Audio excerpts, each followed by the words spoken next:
So what is your relationship with productivity?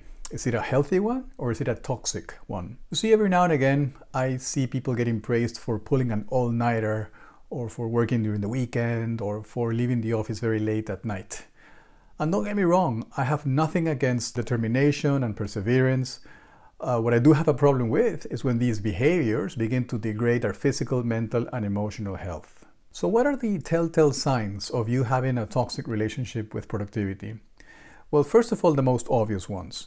You start catching colds fairly frequently, you start getting ill, you are stressed out most of the time, your emotions are quite volatile, and from a psychological perspective, you start defining your self-worth based on how productive you are. You struggle to be with yourself when you're not working.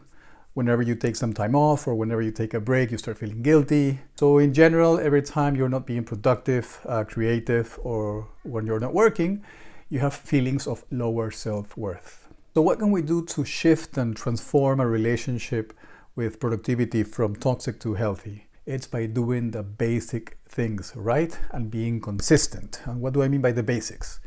Making sure that you're getting at least 7 hours of sleep every single day, not just on the weekends. Making sure that you do not skip meals throughout the day. Make sure that you're taking breaks in the morning and in the afternoon. Making sure that you are giving your body exercise or at least movement, going out for a walk. Making sure that you know for sure at what time you're going to finish your workday, so that from that moment on you can spend mindful time with your partner and mindful time with your children if you have children. And by mindful, I mean no technology, and by really giving yourself time to be with yourself. Now, I've had the opportunity to coach very successful people, and I've managed to identify one big common denominator. They really, really are very good at looking after themselves. They do not negotiate with natural law. So they do the basic things right, and they're consistent.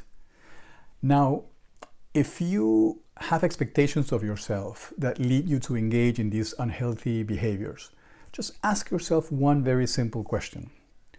Would I have the same expectations for someone that I care deeply about? I hope the answer is no.